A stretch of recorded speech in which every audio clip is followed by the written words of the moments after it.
Hello and welcome to the Game Changer. I'm your host Rafae Iqbal, and in today's show we'll be discussing a very important topic that actually points towards the regional geopolitics and the politics that has been going on and been developing after the Doha Accords. I'm talking about the regime in Afghanistan, the Taliban regime, and of course its official handling of the business in Afghanistan. We know in 2021 the Afghan Taliban came to power after the subsequent Doha Accords. In that regard, we know that the Afghan Taliban made commitments to the world powers and the international community regarding the human rights and morals and values that they would uphold and the norms that are known to the international world. And of course, as time passed with the Afghan Taliban coming into power and then them strengthening their governance, there was a violation of these human rights as expressed by the international community, especially in regards to women's rights, regarding women's right to education and employment. And there were also different aspects seen by the Taliban government, such as a crackdown on those having dissent with the Taliban's ideologies. And of course, in that regard, there were other problems as well that are arising for the Afghan Taliban regarding the pressure from the international community on upholding those human rights and democratic values and the other international norms and values that the Afghan Taliban said it would commit to and uphold during its governance. But unfortunately, it's falling short on that. The banned outfits like TTP and the other terrorist organizations, they are also using Afghan soil to carry out their terrorist activities outside Afghanistan. And of course, in that regard, Pakistan also has reiterated time and time again and asked the Afghan Taliban to put a stop to these activities and these terrorist outfits that are using the Afghan soil to carry out their nefarious designs. And in that regard, the Interior Minister Mohsin Naqvi also held a press conference earlier in the recent past in which he said that Pakistan has evidence that these banned outfits are operating from Afghanistan and using the Afghan soil to carry out their nefarious designs. And the Pakistan Foreign Office spokesperson has also reiterated and asked the Afghan Taliban regime to curb these banned outfits and put a stop to what they are doing from within Afghanistan and the effects it is causing inside the region, and of course in regards to the regional connectivity aspects that are taking place regards the Belt and Road Initiative of China, the CPEC between Pakistan and China.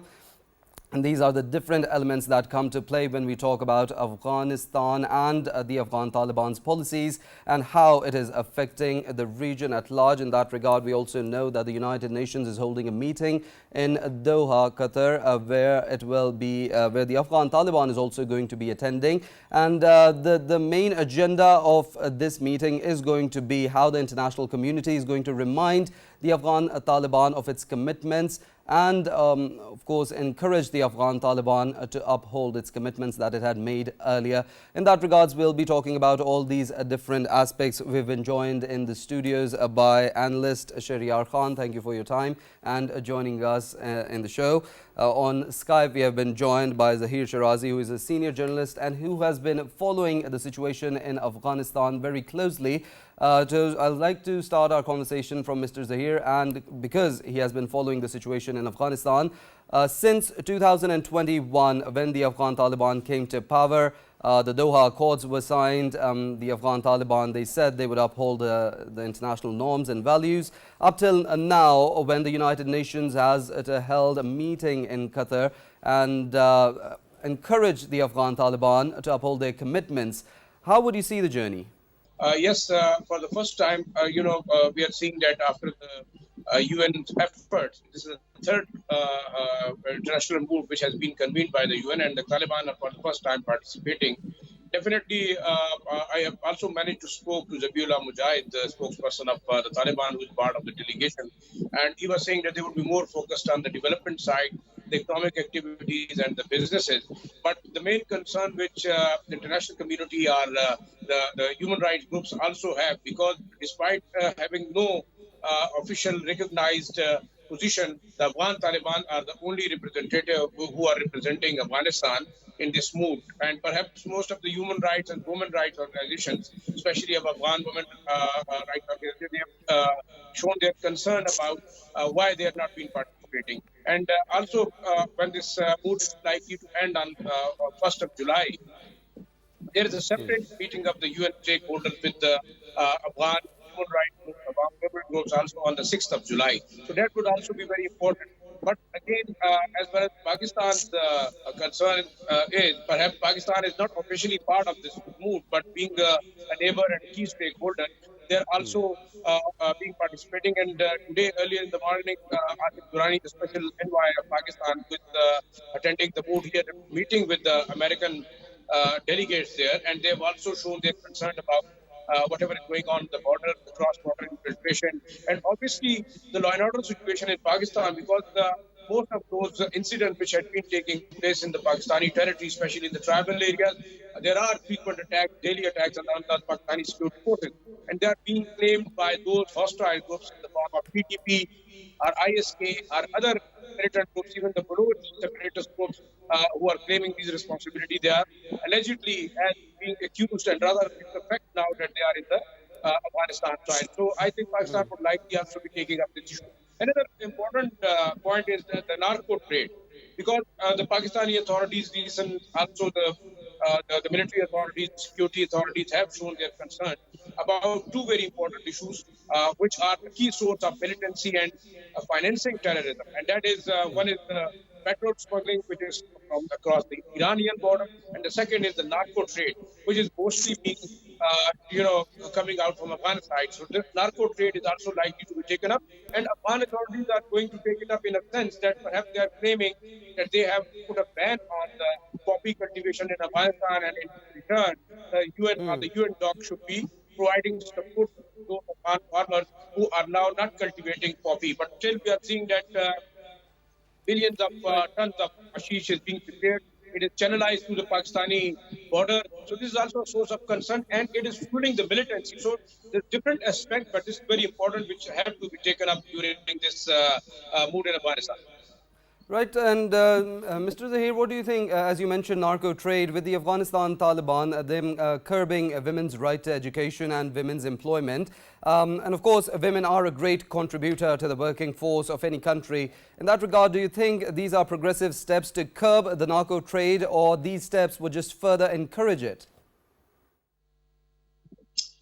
Well, obviously, as far as the Afghan Taliban are concerned, I think the women are banned. They're not going to school. The schools are shut down, and it's obviously a serious concern. And that is the concern which the international community, as well as all those liberal forces in Afghanistan who had left after the takeover by Kabul, and they are criticizing now the UN system as well as the coalition troops, because they have literally given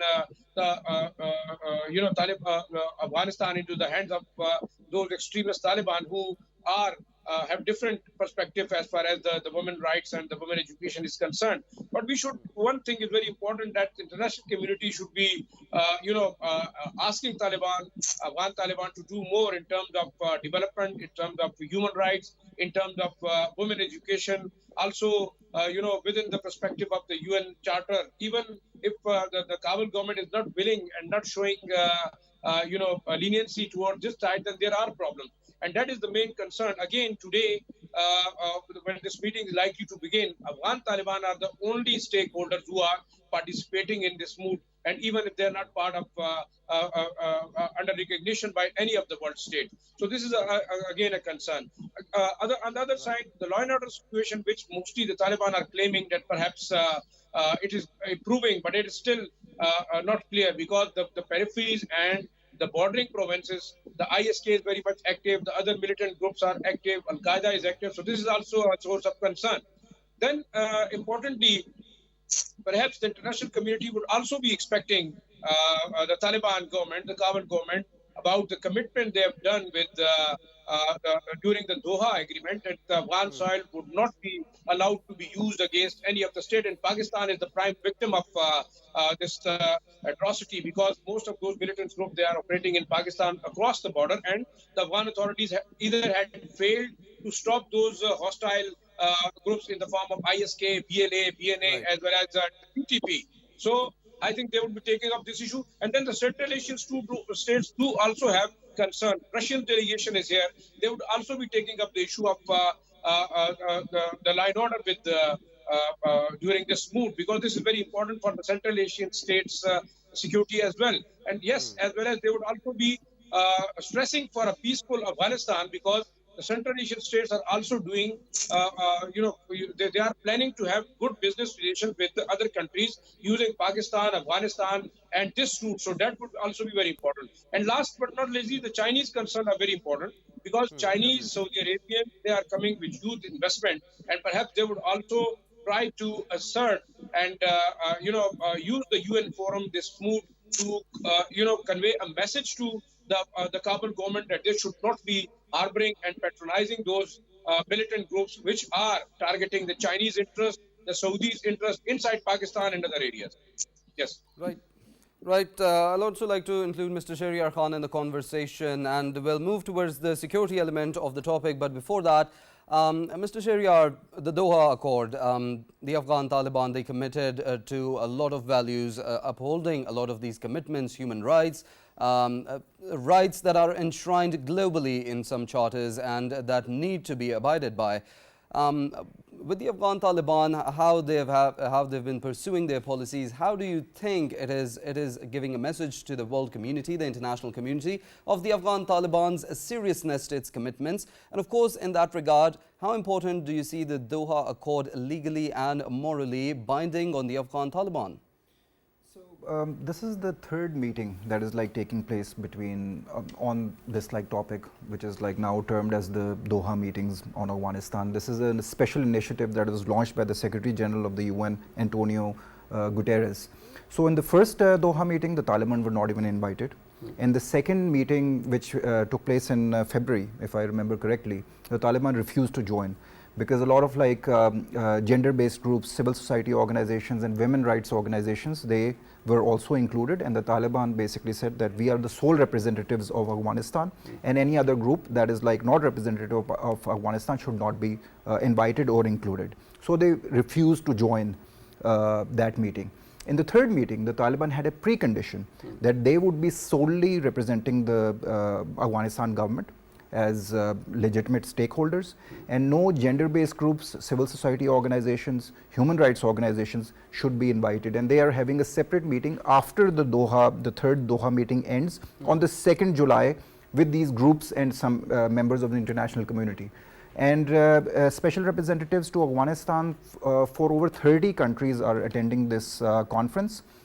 And for this time around, the Taliban's demands were met, they were accepted by the international community, and that is why the Taliban are joining it. Now, coming back to your question, this is a big question mark when it comes to an international body that basically bases its own constitution on upholding human rights. And the UN accepts the demands of the Taliban, and they're not including women, they're not including civil society organizations, they're not including human rights organizations to come and have a say on what the conditions of the Afghan people are. The conditions of the Afghan people are right now that 20 million people are under the poverty line. 15 million people in Afghanistan are food insecure. What the Taliban basically want from this meeting is that they want to focus more on finance, they want to focus more on the unfreezing of their assets of their state bank. They also want investments in their private sector, and obviously, as told by one of our esteemed speakers, the other topic is counter narcotics and those areas. So these are topics that I would basically say that they're very kosher. This is like something that the Taliban also agree on. This is something that the international community agrees on. But these are not really the concerns of the international community. They are definitely the concerns of the Afghan Taliban. It would have an impact on the private sector. It would have an impact on their monetary policy. It would have an impact on their commercial banks and the way investment is done in Afghanistan. Mr. Sheharyar, do you think the way the things are going at the moment in Afghanistan, there needs to be action more than just commitments at the moment? Definitely. So this whole like discussion, it's been now almost like 2-3 years that these discussions and these talks are taking place. But there is no like concrete interventions on ground that can basically take this whole discussion forward. What the international community is demanding, an inclusive government. They're asking for an end to the gender apartheid that's like taking place in Afghanistan. They're like more concerned with, obviously, it's one of Pakistan's concerns as well, security and terrorist organizations that are operating from Afghan soil, and they are launching attacks into the regional countries as well. Other than that, when it comes to freedom of media, journalism, are we even getting the right information out of Afghanistan? They basically say, and obviously a lot of international agencies that are monitoring Afghanistan, they basically say that the security situation has improved under the Taliban government. But do we really know to the extent at which ISKP is like attacking the Taliban as well as regional stakeholders as well? And we know Pakistan is one of the aggrieved parties in that sense.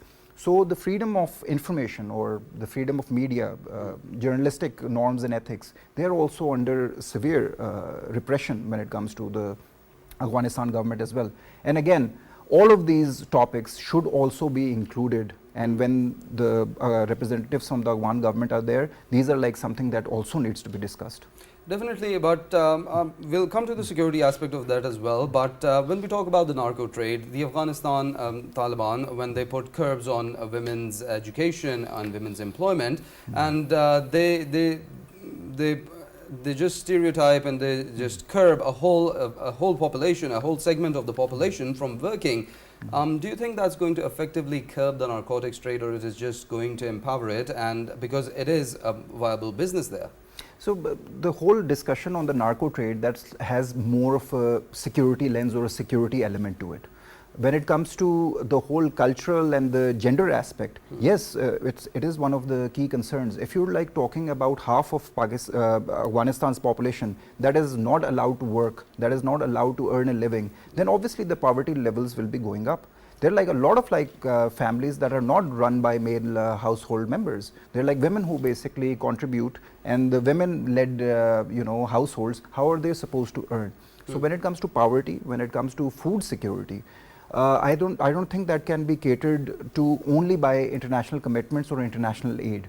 It should be a joint effort in which women also play their part in improving the economy, and that is like something that the Afghan Taliban are not understanding. They're basically saying that this is an internal issue, this is an internal cultural issue of Afghanistan, and we do not want to discuss it with the international community. Again, when it comes to the counter narcotics and the narcotics trade, that has a security element to it. When we also were discussing before the program, they're like a military operation that is being discussed in Pakistan right now. And one of the key elements of that is to curb the funding that goes to militant organizations and how they basically fund their terror activities within Pakistan and the region as well. And illegal border trade, narco trade, and the black economy that operates between Afghanistan and Pakistan is basically a cause of concern. And that is something that we want to curb. Now, there were like a lot of international UN reports which basically said that yes, under the Taliban, poppy cultivation has gone down, and they also showed satellite imagery as well, which kind of like corroborates that claim. But like, are we just like talking about poppy or like other concerns as well that is included under narco trade? And I don't think there's like a lot of like discussion going on. There are like not a lot of discussion going on between the border trade between Pakistan and Afghanistan, the illegal black economy that like operates. So how are we going to move that into transparency? How are we going to curb the funding that goes into militant organizations?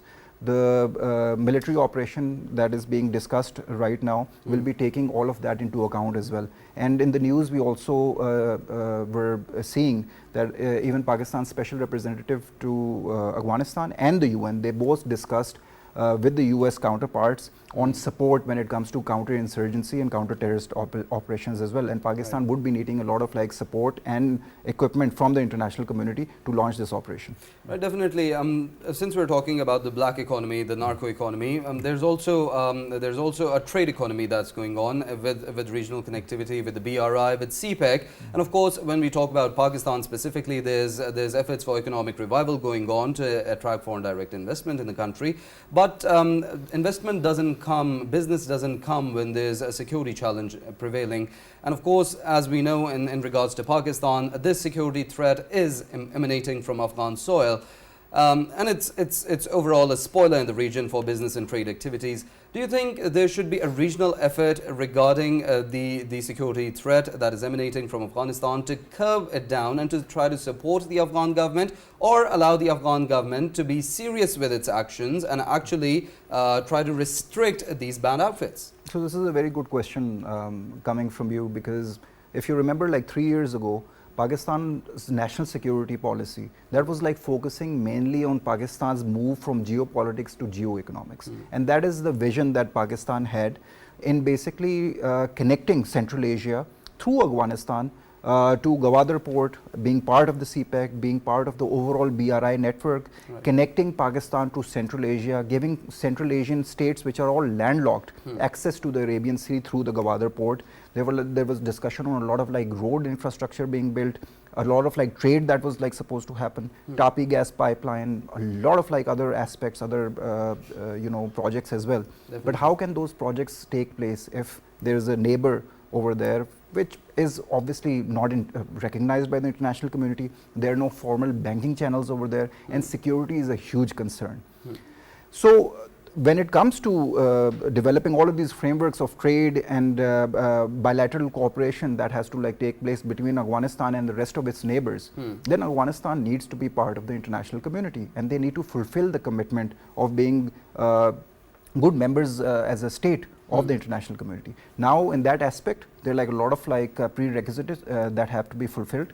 Number one, inclusive government. Afghanistan's nation is not just basically comprising of Pashtun men. There are like a lot of other ethnicities there that are not represented in their government as well. When it comes to international banking channels, because of the sanctions that are placed on Afghanistan, their international banking channels are not recognized. And that creates a huge hurdle on any third party, private or interagency donor that wants to invest in any infrastructure project in Afghanistan is not possible. Right, from what I gather is the Afghan side wants to preserve their culture, but at the same time they should also move towards a progressiveness. And of course, cultures can be preserved, but they can be adapted to progressiveness. I'd like to include Mr. Zahir Sherazi in the conversation as well. Since we're talking about connectivity and regional connectivity, and how there's a talk of connectivity with the Central Asian states, and there's the aspect of the Belt and Road Initiative, the China-Pakistan Economic Corridor, and of course a lot of trade activity coming into Pakistan as a result of foreign direct investment. In regards to that, Afghanistan also being a landlocked neighbor of Pakistan, and of course we have helped them throughout time and time again, and we continue to support them even after the takeover by the Taliban government in 2021. Pakistan has been supporting them time and time again. But at the same time, do you think Afghanistan needs to think how it is repaying its neighbor who has helped it in such a great manner? And how the Afghan side should take serious of Pakistan's reiteration of the banned outfits using the Afghan soil to carry out their attacks and nefarious designs in Pakistan? Well, thank you. Just I can barely hear you because it's been asked the producer to a bit slow down your voice. But still, what I've understood from your question, I think there are different aspects, as Mr. Sheharyar also mentioned. I think this is the time when peaceful Afghanistan would be in the best interest of the entire region. And there are multiple factors. I think the Central Asian states are very much interested in doing businesses with the rest of the world, and this Afghan move is the only way. Perhaps after the 79 invasion, they could not take over these areas, but it's possible that we could have a proper trade relations. And at this stage, we have seen Pakistan has developed a huge structure at the Pakistan border, and it's likely that this border is likely to be a key trade route for linking it up with the BRI project by the Chinese. So this is again, I think, a very important aspect of that thing. Secondly, what you were mentioning about the Kabul government seriousness, I think Kabul should realize that Pakistan is still important for them. We have seen irrelevance for Pakistan sensing will that always be Pakistan important seems for them. They're a irrelevant for landlocked them for country. different. Mr. Zahir, don't you think Pakistan will always be important for them since they're a landlocked country? Without Pakistan, but you think it should be very important for them. But as the concept, when we were happy that the Taliban is likely to be a friendly government, and we were even celebrating that, but the Kabul movement did not come up to our expectations. So this thing should be very much kept in mind for our policymakers. But we should have to convey a message very clearly to the Kabul authorities that without Pakistan, there are serious problems for them as well. The daily cross-border infiltration, attacks on the Pakistani security forces, the border closure, they're also not favoring Afghanistan. So we have to sit together and find out a viable solution for that. Because if Afghanistan really develop economically, it has to rely on Pakistan, has to link up the trade activities with Central Asian countries. So I think it's very important for the international community as well. Last but not least, I think again and again, the coalition troops have always ditched Pakistan and even Afghanistan time and again. But I think this experiment should not continue. The more than $9 to $10 billion of those leftover weapons, they are a serious threat not only for Pakistan, but also it's threatening the security of the other neighboring countries, Iran. Chinese are concerned about it. The Central Asian states are concerned about the TIP and IMU. Chinese are concerned about TTIM. Pakistan is concerned about TTP as well as the BLA, BNA, and other hostile groups which are creating the order situation in Balochistan and Khyber Pakhtunkhwa. But now we also have to convey the Americans because there are allegations that perhaps the ISK activities are in one way or the other being supported by the coalition troops for the reasons best known. One is that they wanted to keep an eye on the Chinese activities here. They also are not very well conversant with the Taliban, and perhaps they are not relying on them, so they need another proxy. So I think that the war of proxies should now come to an end because this thing is dangerous again. If you are pumping in the armed groups, the supplies are being given to in one way or the other. I think this is very serious. And last, the finances which are coming. Again, the narco trade, which the Afghan authorities and are likely to take up with UN move. This is according to their context. Perhaps the Afghan Taliban had banned the poppy cultivation, and they should be seeking some financial support for those farmers who had given up the poppy cultivation. But again, this poppy.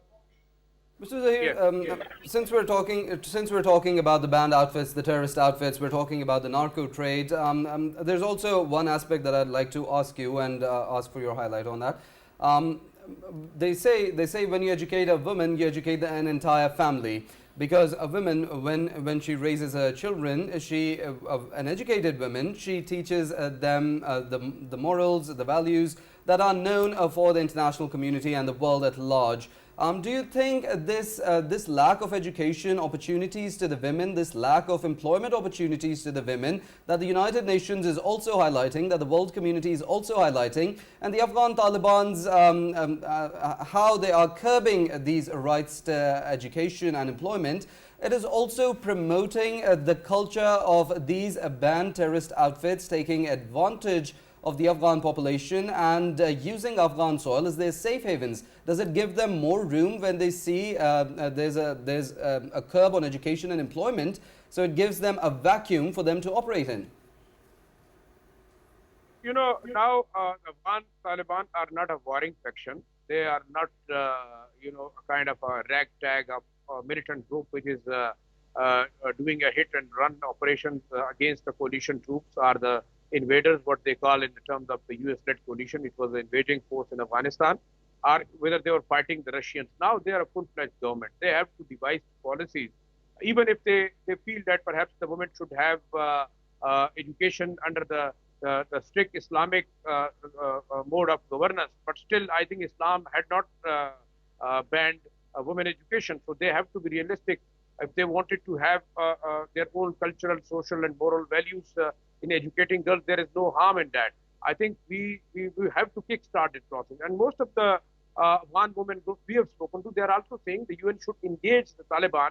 They should not leave them alone because this is a very important factor. And we have seen like Islamabad, Lahore, Karachi, Peshawar is full of those liberal Afghan forces are those people who had been working with the former Karzai government as well as the Ashraf Ghani government, and they had been part of the UN system, the US development agencies and other agencies with whom they had been working, but now they are seeking to get an asylum in some foreign countries because they don't feel the environment is good for them to go back. Even more than 200 to 300 journalists, they are out of Afghanistan. So I think now Afghanistan is totally in a sense up in a blackout. Yes, this mood is a wonderful opportunity. I think the international community as well as the stakeholders, the UN stakeholders, they should clearly convey these are the terms. If Afghanistan really wanted to join the international community in developing this war-torn country, one thing very much positive I was hearing our special envoy, Mr. Asif, and he was saying that Kabul had restored a little bit of peace in Afghanistan. There are issues though, but still we feel that peace is coming back because of the strict policies of the Afghan government. But they have to focus on the human rights, on the education rights and the women rights. Another important aspect which Sheharyar have also mentioned, that is the inclusion of other ethnic groups in the Kabul government.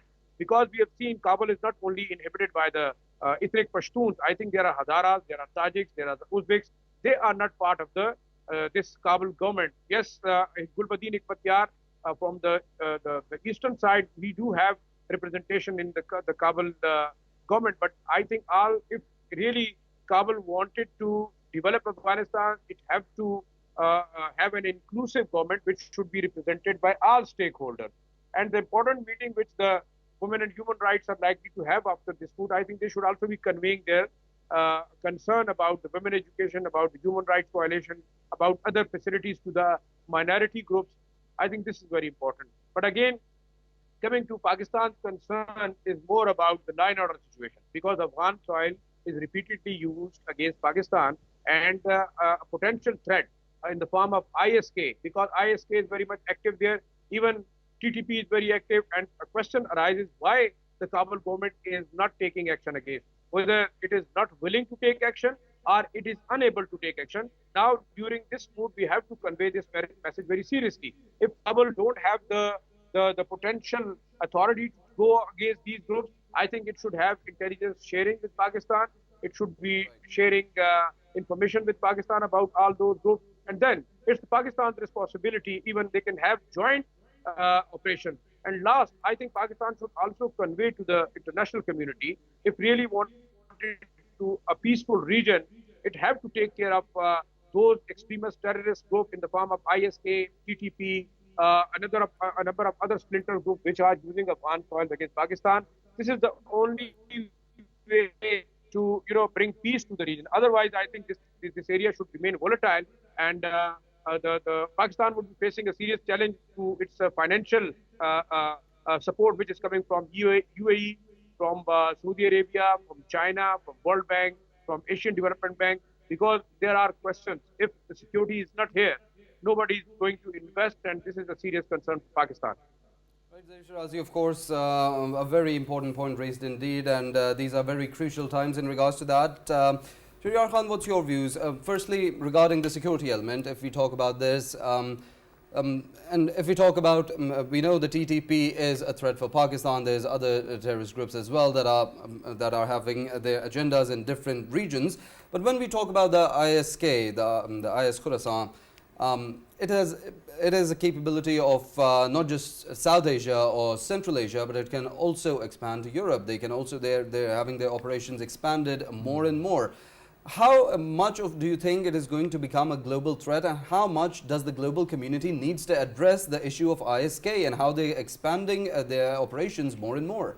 So the terrorist organizations operating from Afghanistan soil should not just be a cause of concern for Pakistan, and as you mentioned, to the international community as well.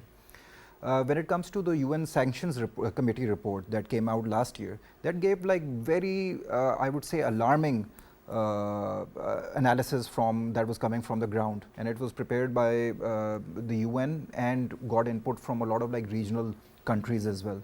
And they basically said that like a lot of like terrorist organizations, especially Al-Qaeda. Al-Qaeda is like that terrorist organization that launched attacks, 9/11 attacks, and that's where like this whole issue started from. That Al-Qaeda thought to be dormant in that sanctions committee report is being dubbed as the key sponsor and trainer of all of these terrorist organizations, included TTP. And they're like cooperating, they're like giving them funds, they're giving them trainings, and they've also taken on board a lot of like Baloch separatist terrorist organizations as well, like the BLA and its counterparts. And this should be a cause of concern, but I see that the international community is not really focused on TTP. They basically think that it's an issue that is like TTP is only interested in attacking Pakistan's law enforcement agencies. They have an issue with the state of Pakistan. It does not concern the international community as such. And obviously TTP is one of the terrorist organizations that is launching the most attacks when it comes to law enforcement agencies on Pakistan soil. BLA, obviously they have their own agenda only focused on Pakistan and the Balochistan areas as well. Now, when it comes to ISKP, it has a globalist agenda. And we also saw recently that they launched attacks into Russia as well, Moscow's orchestra theater as well, in which they basically killed over 150 civilians. And that basically shows its growing capabilities. And where is ISKP based? It's based in Afghanistan. So we're not like talking much about it.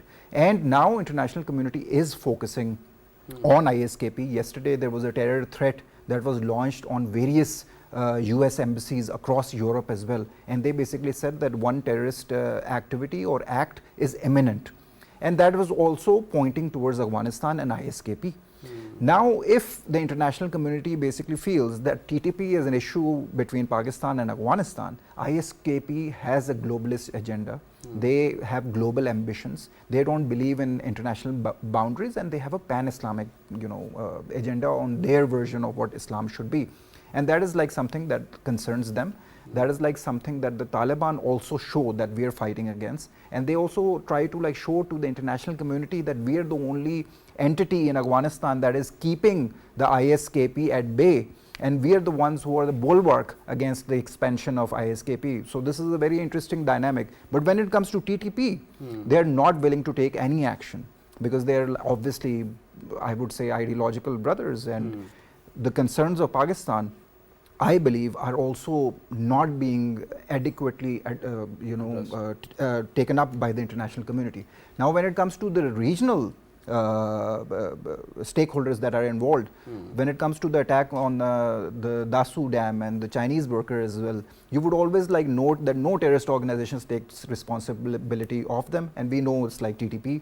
That's where the evidence is pointing. That is what the Pakistan security agencies are also saying. But obviously, TTP does not want to take credit for that because they would come under pressure within Afghanistan as well, where the Chinese are making a lot or planning to make a lot of like investments. Right. So this is a cause of concern because Pakistan can launch operations. They can launch intelligence-based operations. When it comes to expulsion of Afghan refugees from Pakistan, as one of the I would say strategies of countering terrorism, all of that can be, and obviously there is also the trans-Afghan trade that Pakistan also like controls, and you also mentioned that Afghanistan is a landlocked country and very dependent on Pakistan when it comes to import and export. So these are like the options that Pakistan has. But what are the international community and international players doing? So there are some regional, I would say, avenues that are available under the SCO. There is also a regional anti-terrorist network called RATS that can be used. But the thing is that I always basically advocate for the fact that regional approach is missing when it comes to countering terrorism. And we basically feel, or we see from Pakistan, that a lot of countries are bilaterally engaging with the Taliban. Right. We see that Kazakhstan is about to recognize the Afghan government. I would say that Russia is like inviting the Taliban as well. A lot of like countries are bilaterally now even recognizing the ambassadors that are coming from Afghanistan. So this is like Afghanistan's relationships improving, I would say. Their international isolation is ending. Right. Even if the international community is not recognizing their government, a lot of regional players are, regional stakeholders are recognizing the Taliban as a legitimate entity that basically controls Afghanistan. Now, if this happens bilaterally, where would Pakistan stand when it comes to negotiations or like the regional pressure that is like required on Afghanistan to curb the activities of TTP? So that like brings a huge big question on the diplomacy on our end and the regional efforts that are required to curb terrorism emanating from Afghanistan. I see daily that Pakistan and Afghanistan's relationships are like going down. The Taliban now, you were mentioning that it's a landlocked country, but it's developing good connections with Iran. Yes. And they're like discussing, and they're even like investing like 10 or 30 million dollars on the Chabahar port. Now the Taliban are like moving out of Afghanistan and investing in other countries as well. Then obviously because of friction, they're like also discussing, building dams on Kabul River as well, which obviously becomes a potent issue when it comes to water security to Pakistan as well. So I would say that like the frictions between Pakistan and Afghanistan are increasing by the day. The rest of the regional players are developing, good or cordial relations or moving past a lot of like, and this like Doha meeting that we're discussing today is also a step in that direction, right? So there's like no women rights groups. All the conditions of Taliban to attend this meeting have been accepted by the international community. Yes. So where does Pakistan stand when it comes to their counter-terrorism concerns, which are legitimate concerns? Yes. So I think that there's a lot more that can be done on our side, on the regional side as well. Right, definitely, of course, with so much going on in the region and Pakistan being a key stakeholder of that, I think dialogue should be important and dialogue should be given priority by the regional key players to address Pakistan's issues as well. I'd like to ask you another question that I posed towards Mr. Zahir earlier. This room for the terrorist outfits to grow in Afghanistan, do you think with the Afghan Taliban curbing women in the parliament, women in the governance system, and them curbing their education and employment rights, as they say that educating a woman is like educating an entire family. Do you think that void that is being created with the restriction to these basic rights is giving a vacuum to these terrorist outfits to grow further and influence people with their ideologies, because this lack of education or employability is also going to lead to poverty? So yeah, it has probably not like direct but indirect repercussions on the recruitment that basically happens within Afghanistan when it comes to these terrorist organizations. And yes, we can look at it from that lens as well. But like then there is another chicken and egg problem as well. Now, if the poverty or the lack of resources in Afghanistan, they increased, it would also have a direct impact on the recruitment of these terrorist organizations. Now, if there are no economic opportunities or employment opportunities, yes, the recruitment within these terrorist organizations will increase again. Now, when it comes to gender rights, when it comes to the whole connection of the Afghan financial system to the international financial architecture, is that included? And then investments into Afghanistan as well to basically give more opportunities or like more cash injections into Afghanistan, is that like also necessary? But should we do that and compromise on the international human rights requirements? Should we compromise on these terrorist organizations that are like operating from Afghanistan soil? Are we waiting for another incident which might be much bigger than whatever happened in Moscow? If, like, God forbid, it happens in Europe, are we like waiting for something like that for the international community to wake up? Or will these two things go hand in hand? So right now, I think the international community is also a bit confused. I don't see a clear, cohesive direction in which they want to like take the whole bilateral discussions with the Taliban forward. And I think a more cohesive approach is needed, in which all of these regional stakeholders and the international stakeholders, like migration, we haven't discussed that. Right, Mr. Sheharyar, we'll have to conclude it at that, a more inclusive approach. Unfortunately, we're short on time. The conversation We were discussing different aspects of the Doha meetings by the United Nations in Qatar, which the Afghan Taliban is also going to be attending. We discussed the different aspects of it regarding the Taliban's curb on women's rights, education, employment, their representation in the governance structure, and of course the security aspect of that as well. In the studios, we were joined by Sheharyar Khan, who is an analyst, and along with that, we were joined on Skype by Zahir Sherazi, who is a senior journalist. Thank you both for your time and being part of the conversation. With that, we'll conclude today's show. See you same time tomorrow. Till then, take care.